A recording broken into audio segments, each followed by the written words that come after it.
Rekapitulasi suara berjenjang tingkat nasional terus dijalankan Komisi Pemilihan Umum KPU hingga batas akhir pada 20 Maret 2024. Rabu kemarin memasuki hari ke-15, KPU telah merampungkan 21 provinsi.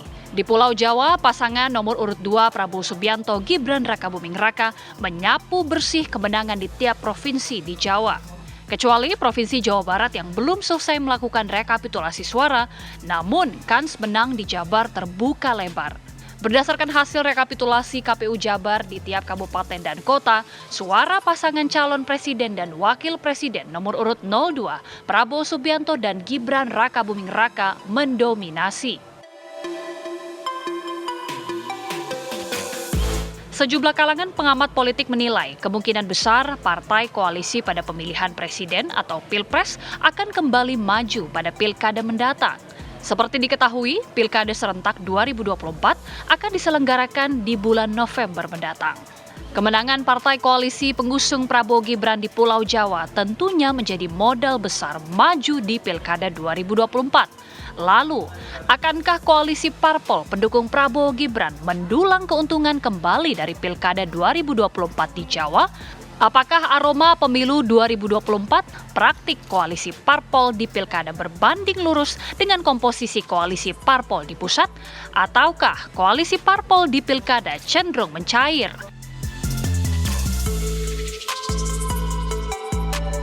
Bagaimana peta kekuatan partai politik pada Pilkada 2024, khususnya di Pulau Jawa?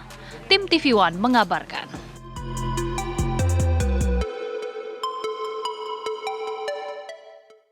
Usai Pilpres, saat ini mata partai politik seluruh politisi tertuju pada kontestasi pilkada pastinya. Dan Pulau Jawa menjadi target yang paling empuk dan juga menarik untuk disasar dan harapannya disapu bersih oleh partai politik. Berkoalisi adalah menjadi langkah yang memang paling bisa dilakukan untuk meraih kemenangan. Kalau sukses di Pilpres dengan koalisi gemoy mengusung Prabowo Gibran, lantas bagaimana untuk pilkada di Pulau Jawa? Itu yang akan saya bahas di Apa Kabar Indonesia malam hari ini. Di Studio TV One sudah hadir pengamat politik kita, Mas Khairul Umam. Selamat malam, Assalamualaikum. Waalaikumsalam, selamat malam Caca. Ya Mas Umam, ini sekarang kita juga telah tersambung ya dengan narasumber kita mulai dari Wasekjen PKB yakni Mas Syaiful Huda, dan saya sedang menunggu Waketum Golkar Bang Ahmad Doli Kurnia. Mas Huda, selamat malam, Assalamualaikum. Malam Mbak, Mas Umam, apa kabar? Baik, Mas Huda, ini saya tampilannya belum saya lihat. Mungkin saya akan pastikan dulu ini saya bisa melihat tampilan dari Mas Huda. Mungkin saya minta dari Mas Umam terlebih dahulu. Iya. Ya sederhana saja, sesuai dengan judul saya. Menyala di Pulau Jawa, belum termasuk Jawa Barat karena memang masih dilakukan. Tapi ketika kemenangan ini begitu mencolok dan menyala untuk Pulau Jawa, koalisi yang mengusung Prabowo Gibran, bisa tidak kita katakan gak akan mungkin lah mereka gak ngambil kesempatan ini, pasti akan diulang di pilkada di Pulau Jawa. Ya, memang bagaimanapun juga hasil perolehan elektabilitas dari Prabowo Gibran di Pulau Jawa memang cukup signifikan. Kita bisa melihat bagaimana basis-basis kekuatan politik yang sebelumnya di 2019 misalnya atau 2014 didominasi oleh partai-partai tertentu, misalnya Jawa Timur itu basisnya PDIP misalnya, tetapi kemudian di Pilpres kali ini betul-betul kemudian justru Prabowo Gibran mampu menyapu bersih dengan angka 65-66%. Lalu kemudian di Jawa Tengah juga mengalami situasi yang sama, meskipun PDIP dengan dominasi yang luar biasa, dan itu adalah kandang PDIP menguasai 28 dari 35 kabupaten kota di Jawa Tengah, tetapi kemarin elektabilitas Pak Prabowo justru bisa mencapai sekitar 52-53%. Jauh melampaui Mas Ganjar yang juga notabene gubernur 2 periode di Jawa Tengah, tapi ternyata kemudian hanya berpuas diri dengan 30%. Nah, kalau misal kemudian kita cermati yang lain, ada pergerakan kekuatan suara, misalnya di Jawa Barat, ada perubahan situasi di sana di mana Golkar saat ini tampil begitu perkasa, dia mencapai di angka sekitar 16% lebih. Kemudian kalau misal kita cermati di Jakarta juga ada perubahan dari yang semula dominasi dari PDIP kemudian bergeser ke PKS, lalu juga di Banten relatif PDIP cukup kompetitif di sana, tetapi tetap dibayang-bayangi oleh partai-partai yang lain. Besar kemungkinan Mbak Caca, kalau misal kemudian nanti presiden terpilih let's say kalau misal kemudian nanti KPU atau penyelenggara pemilu mengesahkan Prabowo Gibran menjadi presiden dan wakil presiden terpilih, the newly elected president, maka besar kemungkinan akan ada satu strategi yang mana mencoba untuk mengkonversi strategi lama yang kemarin berjalan di Pilpres untuk kemudian dibawa di Pilkada. Karena bagaimanapun juga, satu, political chemistry sudah terbangun. Yang kedua, dari sisi infrastruktur pemenangan partai, tentu relatif juga sudah terbentuk. Karena dulu asbabul wurudnya itu, mengapa kemudian pilkada itu diletakkan di 2024 agak dekat dengan Pilpres, itu dalam rangka supaya kemudian tidak terjadi pergolakan di sana. Mohon maaf saya potong, ini karena di sini sudah ada Mas Huda sambil kita menunggu Mas Doli. Apakah memang apa langkah yang terfikirkan untuk PKB dalam konteks pilkada di Pulau Jawa? Masihkah dengan koalisi Pilpres atau beda ini formatnya? Seringkali terkait dengan konteks strategi politik pilkada, itu seringkali mengalami deviasi. Penurunan ya? Deviasi dalam arti begini, bahwa apa yang terjadi di Pilpres agak sulit kemudian untuk dikopi begitu saja untuk diterapkan dalam konteks dinamika politik lokal. Karena impactnya cukup beragam meskipun ada beberapa lokalitas tertentu yang tampaknya juga akan terdampak. Misalnya, kalau misal kita bicara PKB, PKB itu salah satu kekuatan dominan di Jawa Timur, agak kompetitif selalu dengan PDIP. Tetapi kita juga tahu bahwa keberadaan Bu Hovifah di Jawa Timur tampaknya seolah sudah mendapatkan political garanti dari Pak Prabowo, dari Mas AHY di Demokrat, dari Pak Zulkifli Hasan di PAN, dari Gerindra. Nah, semua itu tampaknya akan menjadi fait accompli bagi PKB. Apakah PKB akan ikut ataukah justru PKB akan membentuk sebuah koalisi baru berhadapan-hadapan dengan kekuatan besar di sana. Saya mengucapkan selamat datang juga ini kepada Bang Doli mewakili Partai Golkar dan sudah ada Bang Burhanuddin Mas Burhanuddin Muhtadi juga, tapi sekarang saya langsung lempar saja ini ke Mas Huda. Mas Huda, diberikan komentar bahwa koalisi yang sebelumnya apa ya ibaratnya ya, kayaknya die hard banget waktu Pilpres, akan mengalami deviasi, ibaratnya putar kiri putar kanan bisa terjadi ketika konteksnya harus realistis di Pilkada. Pendapat Mas Huda? Ya tentu Pilkada pasti menjadi domain politik yang disikapi berbeda dengan Pilpres ya. Terlebih-lebih pasti menghitung konfigurasi partai-partai di tingkat provinsi masing-masing kalau itu pilkadanya gubernur. Kalau pilkada di tingkat kabupaten kota tentu melihat konfigurasi perolehan kursi atau suara partai-partai di kabupaten kota yang bersangkutan. Nah khusus di Jawa kita ingin menyampaikan kabar terima kasih kepada semua rakyat di Jawa. Kebetulan PKB menjadi pemenang utama di Jawa Timur dengan perolehan 27 kursi. Disusul PDIP dengan 20 kursi, jadi rentangnya cukup jauh. Nah tentu terkait dengan Jawa Timur, kami hampir bisa pastikan kita akan bikin poros tersendiri dari poros yang mungkin selama ini sudah mengusung Mbak Hovifah.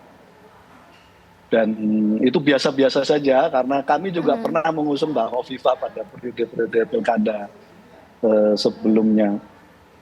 Jadi kita sudah menyiapkan beberapa sosok figur baik internal maupun eksternal untuk pilkada pilgub di Jawa Timur. Di Jawa Tengah, kebetulan kami menjadi pemenang kedua di Jawa Tengah dengan perolehan kursi 21 kursi DPRD provinsi. Yang pertama dimenangkan oleh teman-teman PDIP. Kami sudah agak lama memang menggagas untuk membangun koalisi di Jawa Tengah. Ada salah sosok yang kami ingin dorong yaitu Gus Yusuf. Ketua DPW PKB Jawa Tengah, Magelang. Sekaligus beliau representasi secara kultural dari keluarga NU di Jawa Tengah. Di Jawa Barat juga luar biasa, kami mengalami transformasi kenaikan suara yang cukup luar biasa. Di Jawa Barat Nah, tentu kami juga akan menghitung apakah tetap berkoalisi dengan partai yang mengusung koalisi perubahan 01, atau tentu kita juga tetap terbuka untuk membangun koalisi dengan partai-partai yang kemarin berserak untuk mengusung calon presiden wakil presidennya masing-masing. Oke. Jadi prinsipnya kami terus memitigasi dan memastikan bahwa koalisi ini longgar, Mbak. Karena sekali lagi basisnya adalah basis konfigurasi perolehan suara atau kursi di provinsi maupun kabupaten kota. Baik, Mas Huda, menarik apa yang dikatakan oleh Mas Huda. Jadi kalau di Pilpres itu saya bertanya kepada partai politik yang mengusung koalisi dari 3 capres yang kemarin kita sudah berkontestasi. Koalisi kami solid, tapi ketika sudah masuk ke pilkada, koalisi ini longgar, apapun bisa terjadi. Sekarang saya minta tanggapan Mas Burhanuddin Muhtadi. Apakah benar sama seperti Mas Umam di sini, untuk pilkada akan ada deviasi? Akan ada belok kanan belok kiri juga, tergantung siapa tokoh yang akan diusung, Mas Burhan. Iya betul, pola secara umum pilkada punya rumus yang berbeda dengan pola koalisi di tingkat nasional. Tetapi ada 1-2 kasus di mana pilkada mengikuti pola koalisi di tingkat nasional. Nah, temuan saya pilkada serentak tahun 2018. Itu polanya mengikuti pola nasional karena sudah masuk dalam nuansa atau suasana atau vibe Pilpres 2019. Tapi di luar itu relatif mereka punya pattern yang seringkali bertolak belakang dengan apa yang terjadi di tingkat nasional. Nah, yang lebih menentukan dalam konteks pilkada adalah koalisi yang dibangun didasarkan pada potensi kemenangan seorang calon yang akan diusung. Jadi bandwagon. Jadi itu yang lebih menjelaskan mengapa koalisi itu terbentuk. Karena pilkada dengan pilpres punya kesamaan, yaitu sama-sama memilih pemimpin di level eksekutif, tetapi persyaratannya kurang lebih mirip. Untuk bisa memajukan calon yang maju di pilkada, partai politik menjadi syarat penting. Meskipun bedanya dengan pilpres, di pilkada masih membuka potensi maju melalui jalur perseorangan. Kalau di pilpres harus melalui partai atau gabungan partai. Tetapi meskipun di pilkada seorang calon bisa maju melalui jalur perseorangan, secara umum dan trennya makin lama makin ke depan ya, itu polanya partai yang lebih menentukan. Terutama sejak syarat maju melalui jalur perseorangan di pilkada diperketat. Itu makin lama partai yang lebih menentukan seseorang untuk maju mendapatkan tiket maju dalam pilkada. Tetapi pola koalisinya lagi-lagi didasarkan pada faktor personality, faktor elektabilitas. Jadi itu yang menjelaskan mengapa calon yang mungkin tidak punya afiliasi dengan partai politik, tetapi kalau elektabilitasnya menjulang, itu partai politik ingin masuk menjadi bagian dari pemenang dengan mengusung calon yang potensial unggul tadi. Nah, dalam konteks ini, Caca, kalau kita lihat di Jawa, menarik, tadi sudah diulas ya, konstelasi elektoral pasca Pileg 2024 itu kan menunjukkan fragmentasi politik yang luar biasa. Jadi pemenang Pileg yaitu PD Perjuangan itu cukup berbekal 16%. Jadi makin lama makin mengecil suara yang diperlukan hanya sekedar sebagai juara Pileg. Dan ini dalam rangkaian Pileg pasca reformasi yang paling kecil dalam sejarah. 16% sekian PD Perjuangan udah unggul sebagai pemenang. Sementara jarak dengan partai selisihnya itu kecil-kecil. Ada partai yang double digit. Oke, ditahan dulu Mas Burhan. Ya, sekarang saya ingin ke Bang Doli. Bang Doli, nah ini bagaimana? Kalau sempat ada yang meragukan solidnya koalisi karena di pilkada akan berhitung dengan matematika yang berbeda. Ini bagaimana dengan kuatnya solidnya kemarin di koalisi Gemoy ini seperti apa? Tentu sebetulnya ya, kalau menghadapi pilkada setiap partai politik itu kan punya hitung-hitungan sendiri, ya. Punya logika sendiri yang belum tentu sama dalam menghadapi pilpres ataupun pileg gitu ya. Nah, setiap partai politik sudah mempersiapkan sedemikian rupa ya. Pertama tentu kalau kita bicara pilkada ya, kalau partai politik ingin memenangkan pilkada itu yang pertama sekali yang harus menjadi variabel penting adalah ketokohan dari calon yang mau dicalonkan itu, ya.